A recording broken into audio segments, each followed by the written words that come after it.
all for taking the time to join us on this webinar. We'd like to spend the next 60 odd minutes sharing a few insights into SharePoint Developer Framework, some stunning new features, benefits, and followed by a brief demo.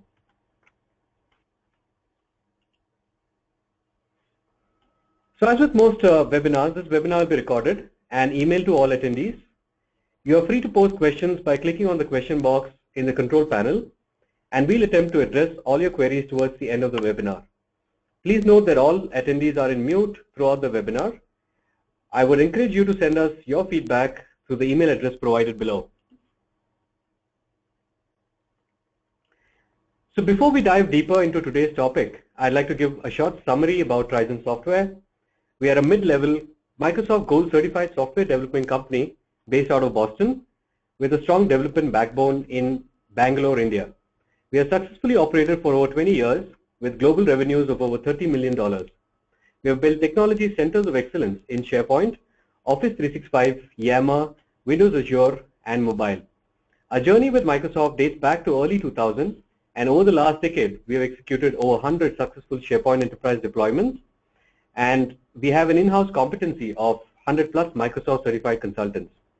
We at Trigent offer an array of services from quick start and planning to design and architecting a SharePoint farm, end-to-end implementation, migration services, and development services on both on-premise as well as on the cloud. Today, we support and maintain several large SharePoint installations for many of our customers. So here's a representative list of our customers. The list includes Fortune 100 companies to mid-size and even startups across business verticals that include independent software vendors and enterprises in banking and insurance, finance and mortgage, credit lending, manufacturing, supply chain, media and advertising, and so on and so forth. So that's me on the left, Abhishek. I'm the manager of business development with the Microsoft practice.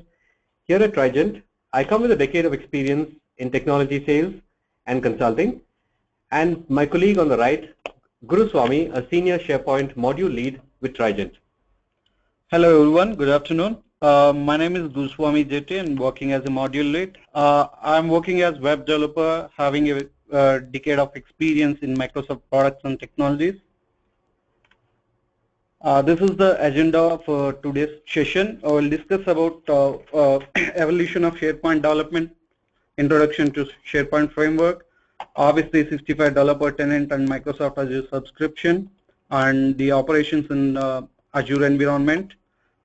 We need to create storage and storage account and CDN profile endpoint, and we will be talking about tool chain, SharePoint framework tool chain, and we'll have a demo how do we need to develop client-side web part using SharePoint framework, and how we will be deploying it the app package to the developer tenant production environment. We'll discuss about evolution of SharePoint development. SharePoint has released products SharePoint Portal Server 2001 and SharePoint Portal Server 2003 with server-side API, which is called as Server Render Era with the solution full test code. Office SharePoint Server 2007 was released with Server Render in Server Render Era, and which is will be making use of server-side object model. The solution developed with the server-side model is full test code. Then SharePoint has released SharePoint Server 2010, which is having a partial test code with CSM and REST services, which will introduce a client-side development. And then in 2013, SharePoint has released SharePoint Server 2013 with Office 365, which is known as SharePoint Online, which has building step for the client render era, which will interact with the browser itself, and the client code of logic will get executed on browser itself, and with the solution called app model. In 2016, SharePoint has released SharePoint Server 2016 with SharePoint framework. In 2013-2016, SharePoint has introduced a building block for the client render era using app model and SharePoint framework. Most of the times we'll be making use of server development, server-side development from 2001 to 2007, which was clunky and time-consuming till we get released with the client-side development. And we need to note down a point here is for most of the customizations, client-side customizations, we'll be making use of client-side web, content editor web part or script editor web part for the most of the client-side customizations, and we will be having very less developments using add-in or app model.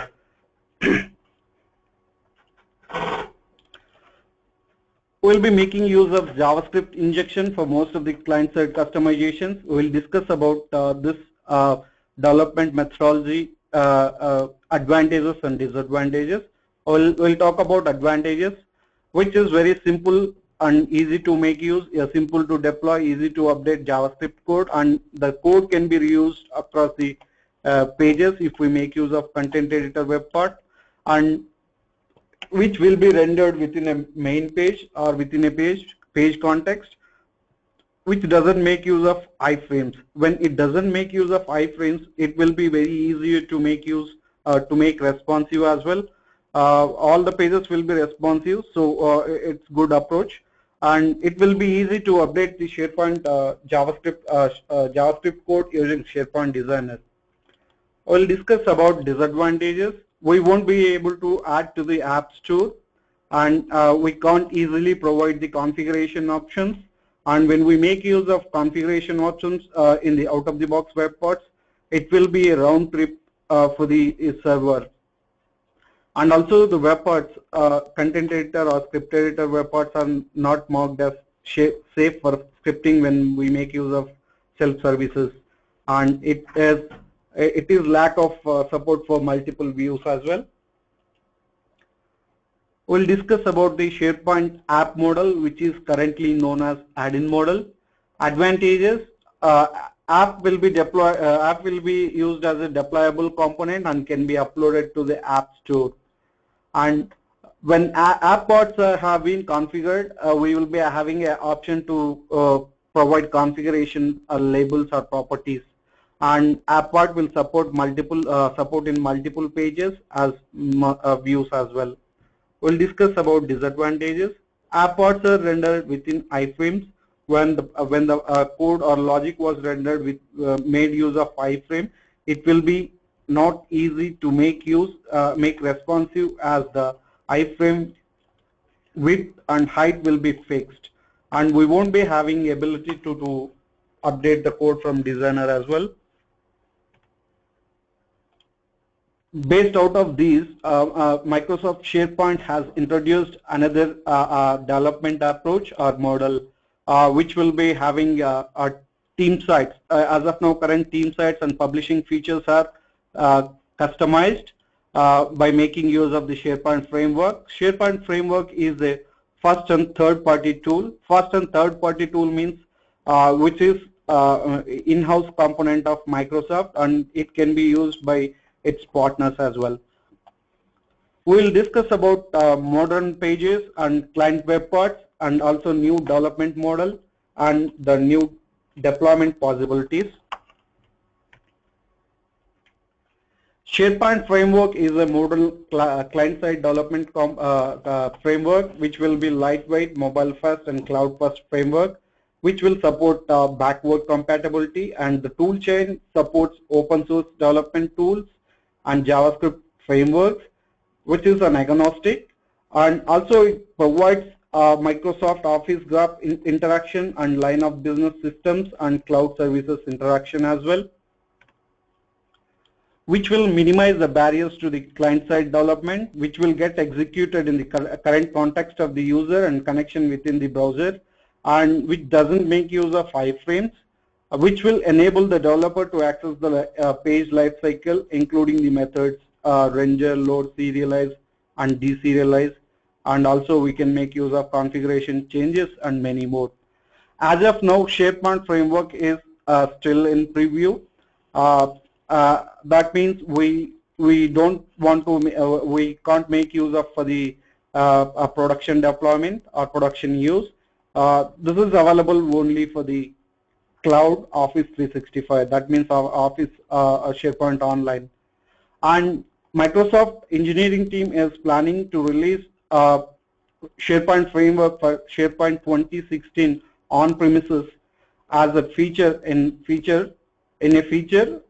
pack. Microsoft has changed the page structure. I can see the diagram, which has two parts again. One part is the Chrome and the other part is the page body. We'll discuss about the page structure. The four components, which has a Chrome has four components: data broker, cache, authentication, telemetry. These components will make sure that page performance improvements to a considerable extent.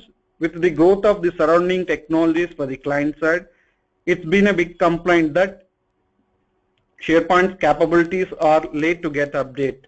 But this looks more satisfying to even the feature requirement. The Chrome consists of business context and it contains the logic offered by Microsoft out of the box and any additional logic you may build on top of that. We need to wait and see how this is actually impresses developers and ultimately users. We'll discuss about the modern page app. As we discussed, team sites and publishing infrastructure feature has been changed. We will be making use of using new modern pages. You can see on the right hand side, which is the modern page, and we will be having a plus symbol to make to add the existing web parts, out of the box web parts, which doesn't make use of iframes. When it doesn't make use of iframes, the page will be easily made responsive, which is as similar as jailbroken pages. And this page will make use of canvas. What do we mean by canvases? The canvas is simply the part of the page where you can add your web parts of apps, and you could relate them to the what used to be web part zones, rich text editors perhaps. It's what you see in the previous image above. And we won't be seeing any ribbon as similar as previous SharePoint versions. And the edit and publish experience will be different on modern pages. We'll discuss about SharePoint prerequisite.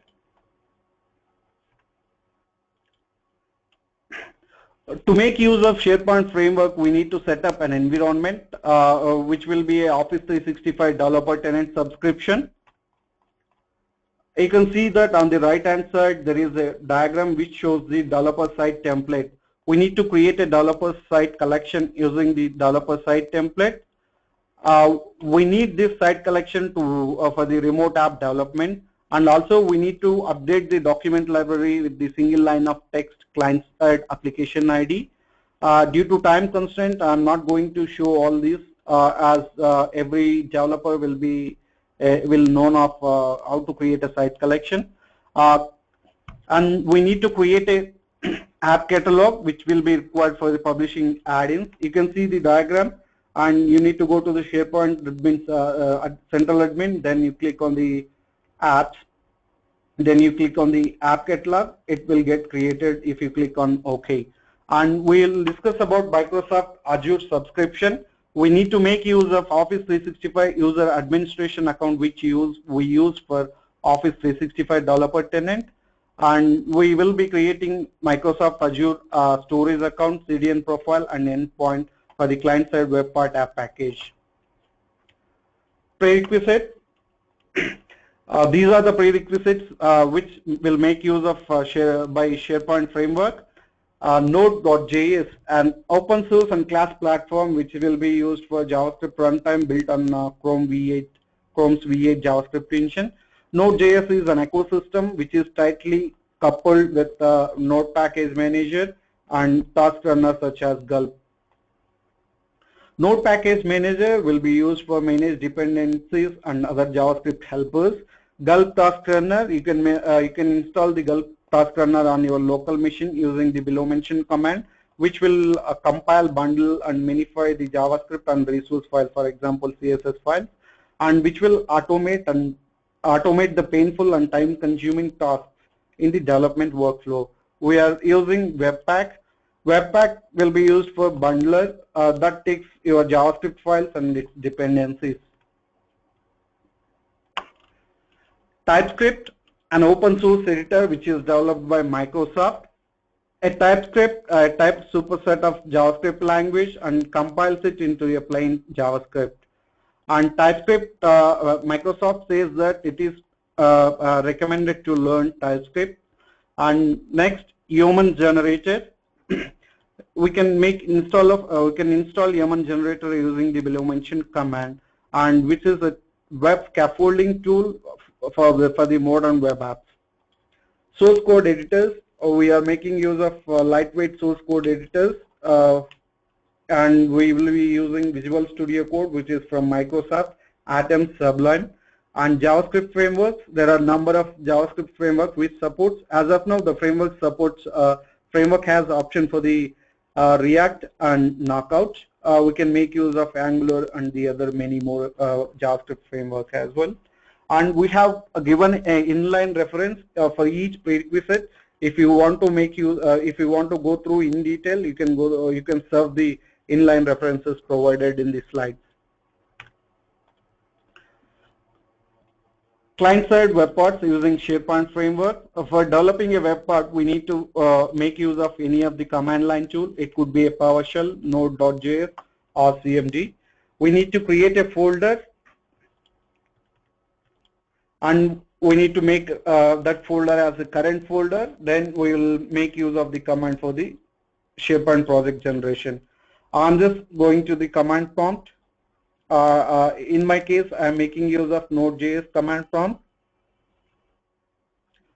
I'm creating a folder demo SPFx.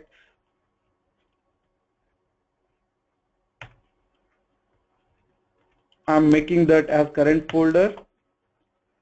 I'll use yo for human generator at Microsoft/SharePoint. This command will create a SharePoint project, and it will create the list of folders with the structured folders that will be mentioned in the human template.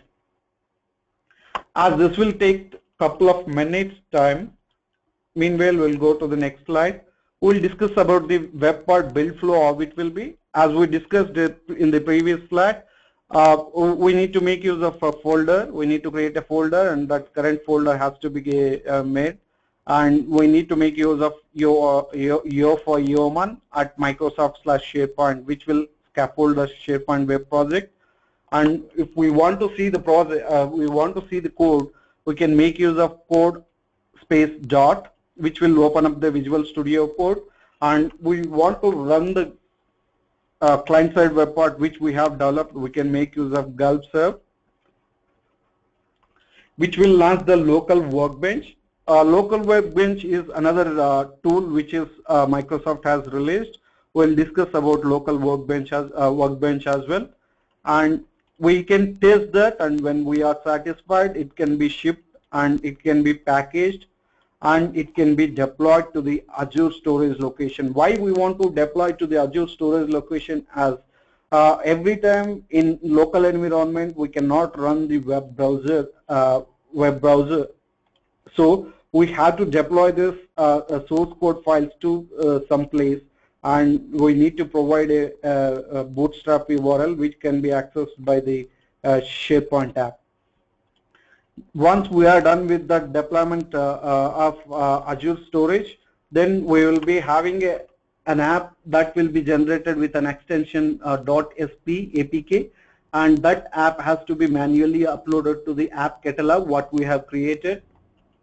Then we can make use of the, we can add the respective web parts, client-side web parts on the pages, classic page and modern page as well. I'm moving to command line. It is asking me for the solution name. I'm giving the same solution name. It will ask whether it has to make use of the current folder or a subfolder. I'm selecting current folder, As we discussed, it will provide option to make use of the JavaScript frameworks. We can make use of arrow keys to select another tool, another web framework, JavaScript framework. As of now, for the demo, I am making use of no JavaScript web framework. I have selected. It will ask for the web part name. I have given the web part name. It will ask which description has to be provided. As of now, I am not giving any description for this.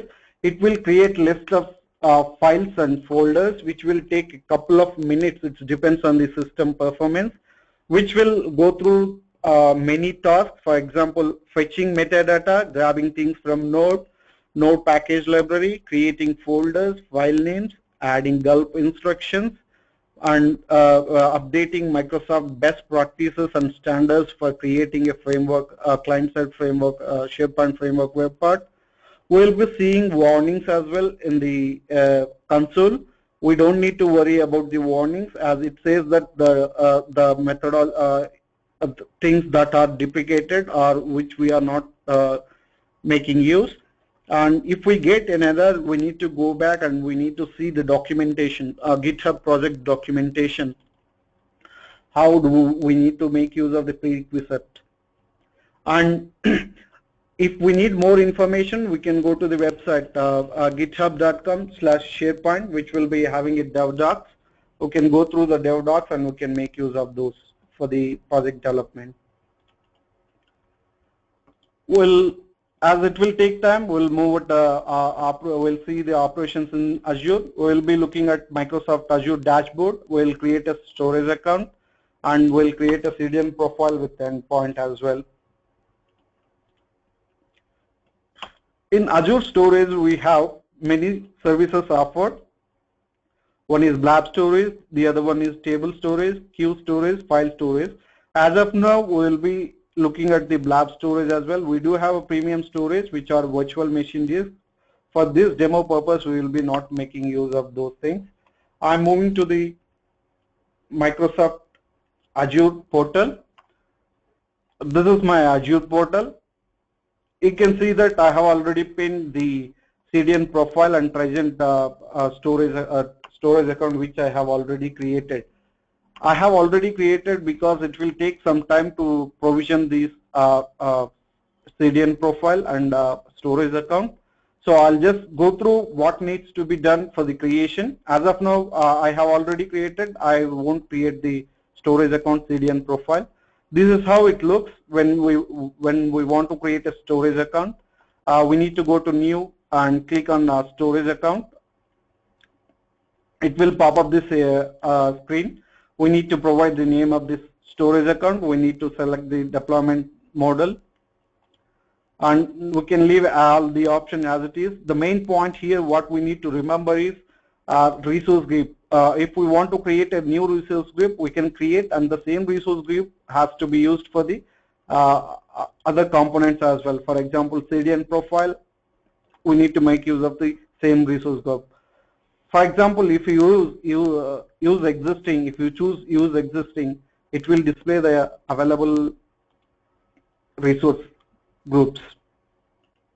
And we can choose the location as well. If you check this pin to dashboard and click on create, it will be pinned to your dashboard and a storage account will be created.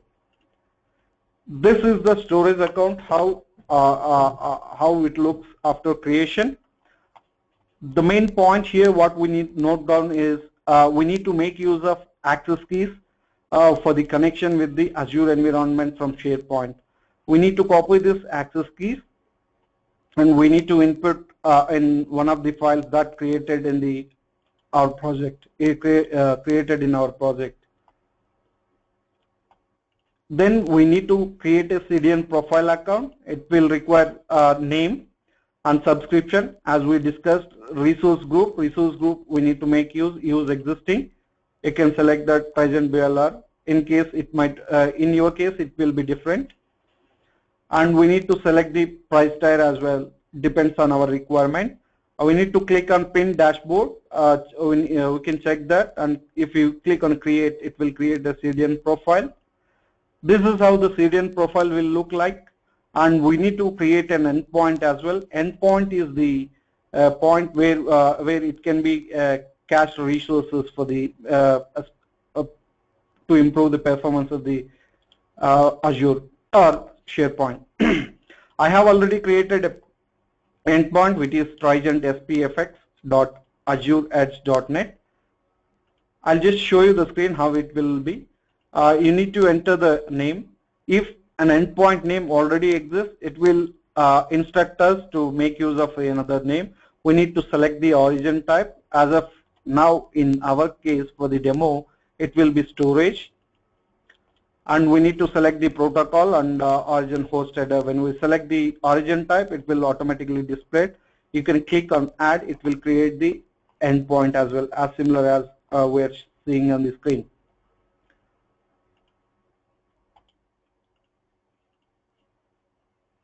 We'll move to the console. The project has been created.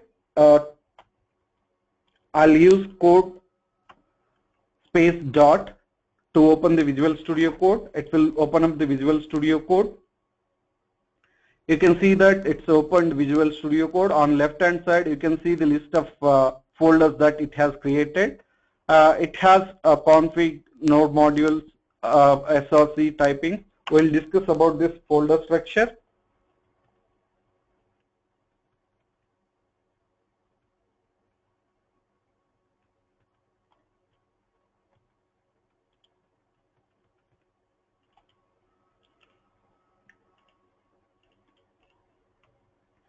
I just want to make a server-side tool comparison prior to moving that. Previously we'll be using IIS Express and .NET Framework, which are replaced with Node.js, Nougat with Node Package Manager, MS Build with Gulp, C# with TypeScript, Visual Studio Project templates with Yeoman generator, Yeoman templates as well. These are the folders that will be get created when we create a project. Config folder is used for the settings and bundling deployment. This folder is dynamically created at runtime with the files for your app. And we'll be having a folder named lib, which contains process code files which are ready to move into the bundle, which will be distributed with the app. And node underscore module file is will be making use of JavaScript dependencies used by JavaScript or the SharePoint framework. SRC is the folder where we'll write the code, and this will having the list of web parts what we create. And temp is the folder which is dynamically created at runtime, which will be having a manifest file and also workbench.html. There is a folder named typings. Typings is used to update the intelligence against the JavaScript file. SharePoint, which is dynamically created when we make use of the packaging solution, and it will be having an app with an extension .sppkg. We'll discuss about local workbench, which is introduced in SharePoint framework. Local workbench is the new local host environment, offline lightweight component which makes development efforts easy. Lightweight component which provide a similar user interface as similar as Office 365, and we need to make use of gulp serve command in the command line, and to launch the new project. We'll open up the browser and present the workbench, and it will display the existing client-side web part as well. We can test the web parts using workbench, and once we are done with the testing, we can deploy that to the Azure environment, and we can make use of those JavaScript files on the SharePoint 365. This will test the applications without a connection to any server. We'll discuss about BaseClient web part as well. Prior to that, we'll see what are the things that we have on the Visual Studio Code. As we discussed, there is a folder config and node module SRC typing. In config folder, we do have a important file named deploy-azure-storage.json. You can see that here we need to mention the storage account name, what we have created recently, and also there will be a container which will be the JavaScript artifacts or project artifacts which will be displayed in the container in Blab storage. And access key, we need to mention the access key as we discussed about the access key in the storage account. And package solution, this will get package solution and it will get created. And you can see the white-manifest.json. Here it is, it has a comment to provide the path for the CDN. I'll make use of gulp serve as we need to see the, and we'll see, prior to that we'll go to the SRC folder, which will be having web parts what we have used. You can see that there is a web part named SPFx dev-webpart.ts. TS stands for TypeScript, and SCSS, which is a CSS file. I have just opened the TS.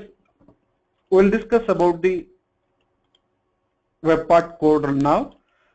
We do have a multiple import statements. That means that these are the libraries which are get imported from the Microsoft SharePoint SP core library and a web part base and demo strings and also some other web parts. And we have a BaseClient web part. This BaseClient web part, every web part, client-side web part has to be extended from by making use of BaseClient web part. And we will be having a render method. This render method will update the DOM element that needs to be rendered on the client side. We'll update some code. As of now for the demo, I'll just update some of the properties. I'll try to display the property web title and the currently logged in user. We'll update the render method. We can make use of get property pane configuration if we want to make use of, if we want to update the properties.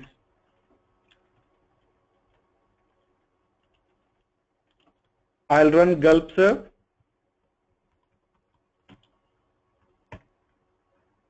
It will take a couple of time. What it will does is it will gonna start up the web server and web browser with new client-side web part which will be displayed on the page. It's gonna bring up local workbench that looks like a modern publishing page. We'll be having many options for this to make use of the commands. We'll be having another options bundle which will bundle the client-side solution project entry point and all its dependencies into the single file. It has launched the workbench. You can see that on the status bar it is showing localhost 43 and which will be launched from the temp folder workbench.html. If you click on the icon which is available on a plus, it will display the list of web parts that need to be added. You can see that there is a web part named SPFx demo. I just displayed it. If, as we discussed, it is a first mobile first and cloud first. You can see that there is a options to see how it look. The pages look like from the different devices.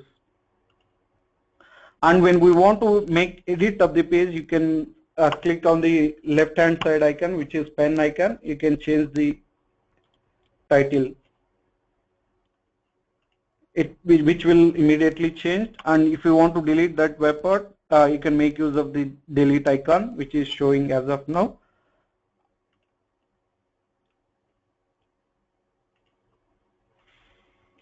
We'll discuss about BaseClient web part. We have already seen how the BaseClient web part. As we discussed BaseClient web part, every client-side web part has to be extended from the BaseClient web part, which will implement the minimal functionality. Web part render method will be rendered in the web part inside that DOM element, which will provide option to display more context, DOM element, and much more.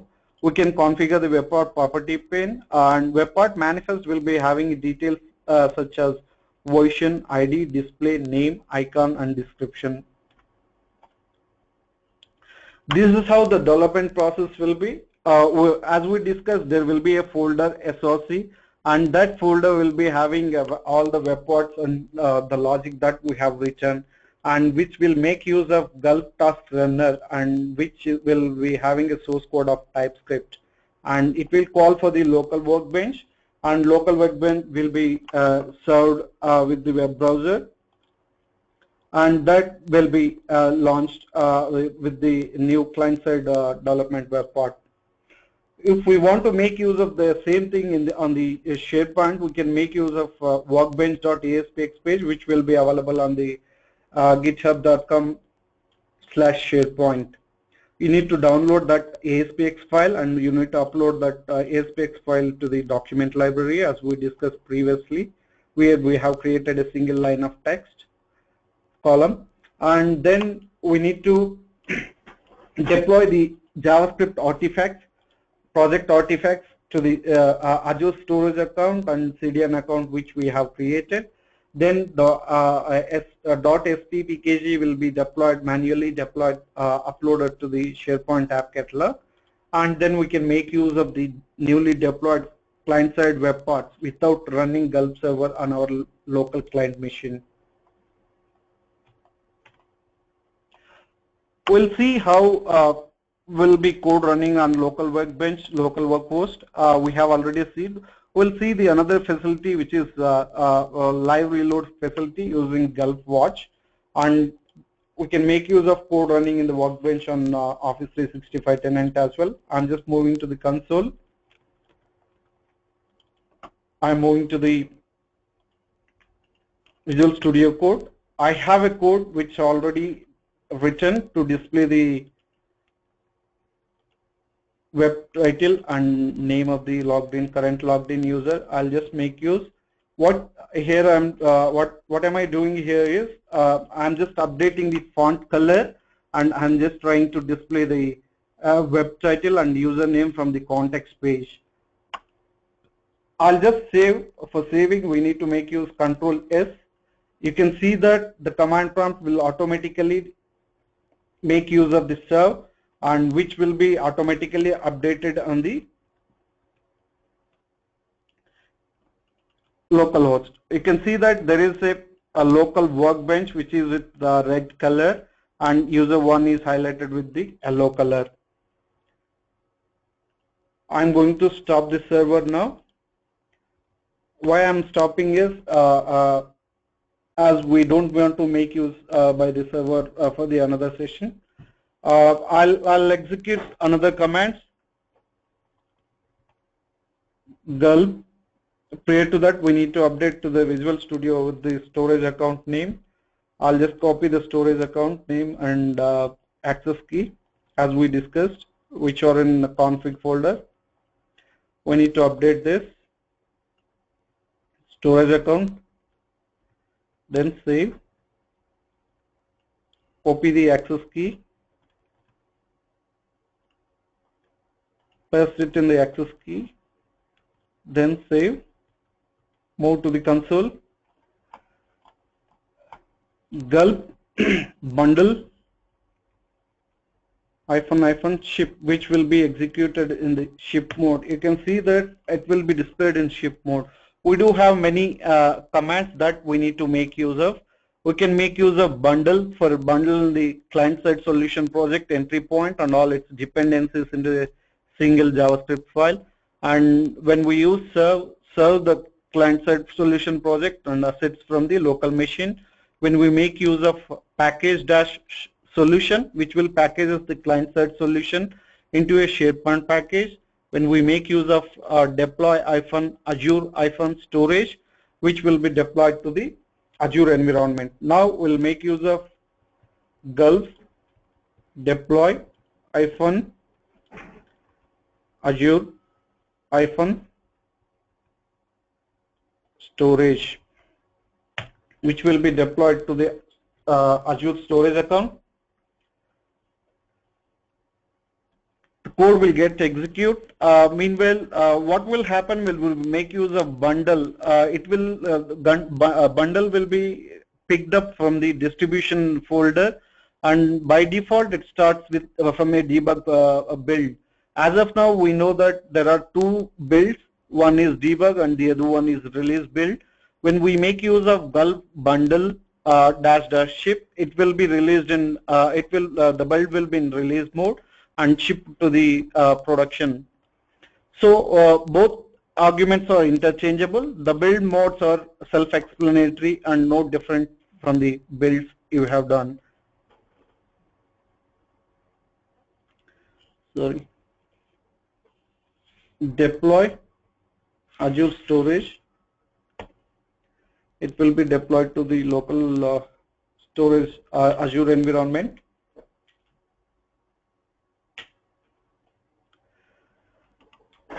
When we deploy, the local files will be bundled and it will be deployed to their storage account. You can see that here it is mentioned that where it was deployed. You can access files at so and so specific location, what it says. As we have an environment, I'll just move to the dashboard. You can, I'm just refreshing the blob storage. It will display the list of JavaScript files in the container.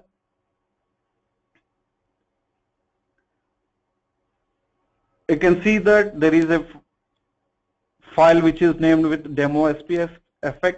You can click on that. You have to copy the properties. Click on properties. You have an icon which shows click to copy. When you click on that, the URL will be copied. You need to move back, go back to the Visual Studio Code and update the CDN path, which we have discussed previously. Then save that. Then run gulp bundle -ship. It will do the bundle which will be in release mode and which will be easy to deploy to the production environment. And next, we are close to close to the end of the session. We are completely done 80%. And then we need to make use of packaging the solution and manually uploading the package. Then this is what we discussed, deploying web part assets to the CDN. We have modified the deploy-azure-storage.json file with the storage account, with the access key, and also we have updated write_manifest.json file with the CDN based code path. Then we'll package the solution, gulp package -solution -ship, which will package the solution. If we go to Visual Studio Code, we can see that there will be a folder created with name called SharePoint, and within that there will be a package with an extension. You can see that there is a SharePoint with an extension demo spfx.sp.pkg. You can right click on that, select Reveal in Explorer. It will open up. You can go to the apps which we have created previously. Just drag and drop that. It will ask for the deployment. Just click on deploy. It will be deployed. We need to go to the site contents.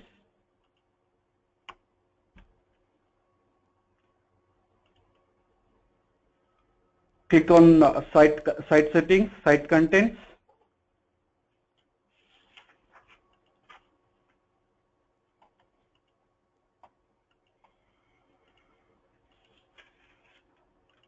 Add an app. You can see that there will be an app, demo SPFx client-side solutions. You can click on the below hyperlink which is saying app details. When you add it, it will be added to the zone. This is how the packaging will be done when we made use of gulp package-solution-shape. SharePoint will be having a manifest file and provision logic, and CDN will be having JavaScript resource files. Provision logic, it will have a bootstrap, what we have specified with the CDN endpoint. We are almost done with the production deployment. We are just remaining 2 steps away from the session to be closed. We need to add that, add into the Office 365 environment. That's what we did previously. when we click on this, it will display. I'll just refresh the page.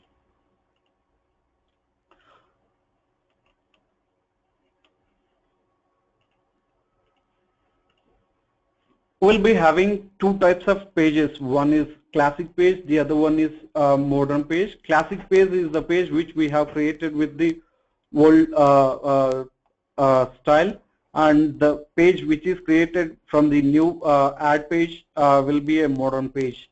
We can display the client-side web parts in both the pages, but we can't display the out-of-the-box web parts in modern pages. We'll see how it is. This is the classic page. I'm just clicking on edit.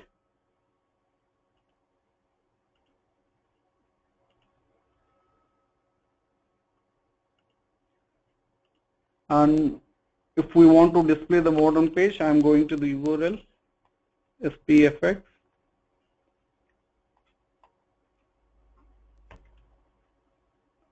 This is how the modern page will be. This is how the modern page will be. You can see that there is a banner and the ribbon will not be shown. You can see different experience. You can experience differently. When we click on edit, it is displaying icons, available list of web parts. You can see that there is a web part which is showing SPFx demo. And this is what we made. If we want to edit, you can edit, and the publishing feature is different. When we publish it, it will be published. And this is what the modern page, and we'll see how it will be in the classic page. And I'll click on insert and I'll click on web part. We need to see the categories. Under development, the list of web parts will be available. Our web part for the demo is SPFx demo.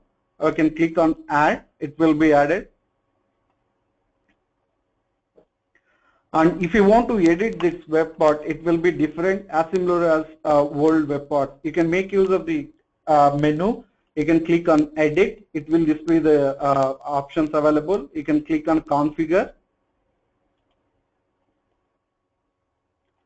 As there are no settings, that's it. We can make use of these web parts and we can display this this way.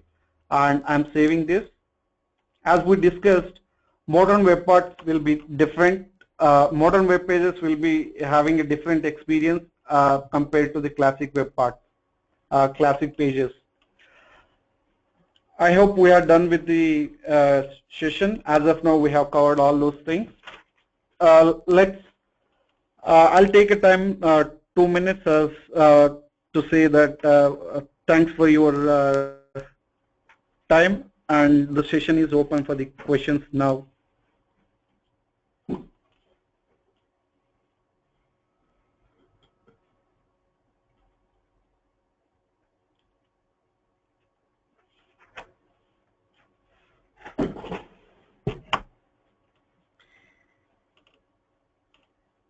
Okay, we seem to have our first question. What's the recommended approach for building customizations today?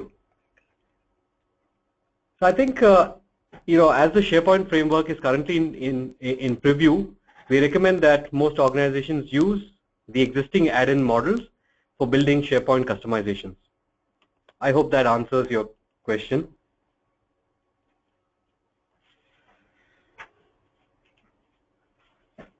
Okay, we have another one. Is it possible to use the SharePoint framework with SharePoint 2010 or SharePoint 2013? Well, currently SharePoint framework is available in SharePoint Online only. In the future, it will also be available for SharePoint 2016 on-premise. At this moment, there are no plans in making it available to previous versions of SharePoint, unfortunately.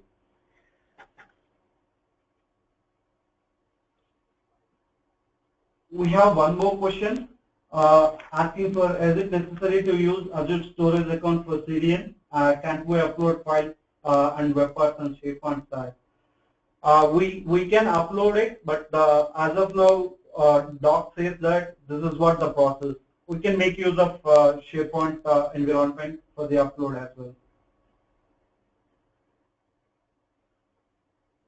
We have one more question. Do we have branding options in modern sites like we have in classic SharePoint using page layouts and master pages?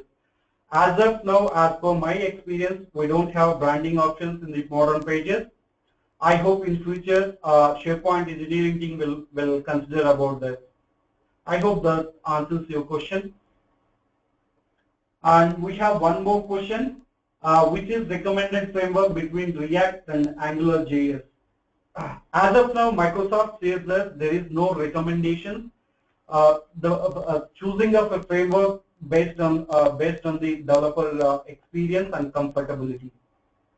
I hope that answers your question. And we have a question for using SharePoint framework, which technology need to be learned? For using SharePoint framework, we don't need to learn any technology.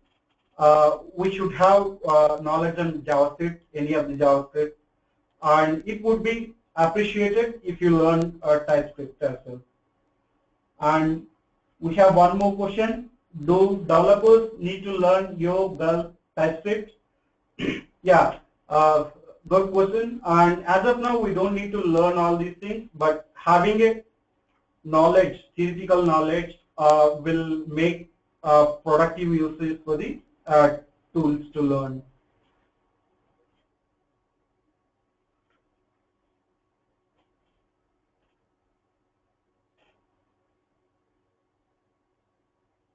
We have one more question. I have business objects and tabular. How can I display? How can we use SharePoint Advantage? I'm not clear about the question. I hope we'll send out email with the details. If current way of working with apps on SharePoint framework will coexist or anyone, what is the roadmap? Okay, as of now, both are different solutions or development methodologies. We can expect that there will be a combination. Okay, we have one more. Is it necessary to learn Node, Yeoman, Gulp, Webpack, and TypeScript to work with the new SharePoint framework? Well, the SharePoint framework uses open source tool chain that works in the same way across different operating systems. While it's not necessary for you to have extensive knowledge of the tool used by SharePoint framework, having basic understanding will help you be a little more productive while you build solutions on the framework. We have one more question. How is different from Tello and SharePoint? And these are Tello product is different and SharePoint product is different. Each product has its own features and disadvantages. I hope as of now we cannot compare with Trello because SharePoint, when we compare with SharePoint, it is beyond the level setting. So I hope it answered your question. Okay, we have one more question, which is a good question. In terms of security, which one is better, SPFx or app model? When we speak about security, for example, if you want to elevate the privileges, app model will be better. If you want to make use of the other options, for example, which has to be executed in the current context of the user, we can make use of SPFx once we got released the framework. Okay, we have another question. Does this replace form solution capabilities when will come on premises like filling the gap CSM has? I don't think it will replace the existing any of the functionality, any of the development methodologies which we have right now. I hope it answers your question. What are the limitations of SharePoint framework?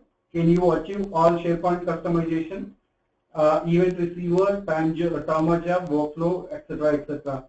Yeah, this is a good question. Let me try to answer this.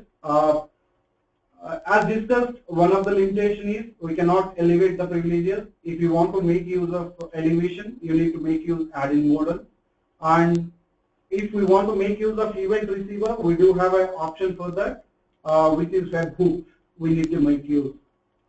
And we have one more question: how SharePoint framework is better on existing development? SharePoint framework is better, which is cloud first and mobile first and responsive, and also which will get executed on user context and browser itself. So it will make use of which will minimize the developer.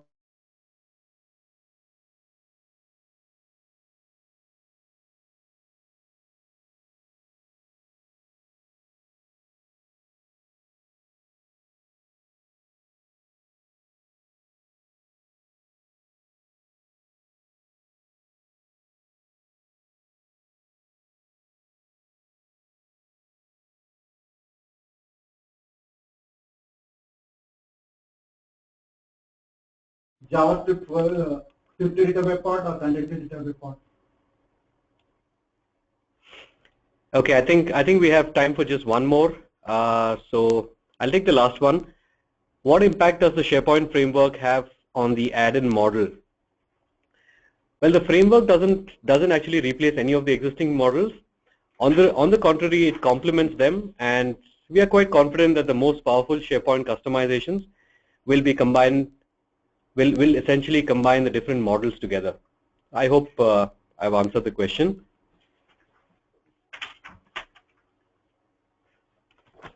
Yeah, and just to let all of you know, we have quite a few questions here, so we will make sure we answer all of them via an email that'll be sent across to you guys.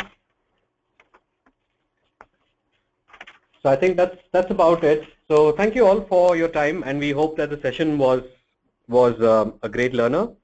We look forward to your continued support and hope to see all of you soon in our next webinar. Meanwhile, feel free to reach out to us with questions, share your thoughts and suggestions on topics you wish to gain further insights into. We'll be happy to have a new webinar on good topics that you guys recommend. So thank you again and have a great day ahead. Bye. Thank you everyone. Happy coding. Bye.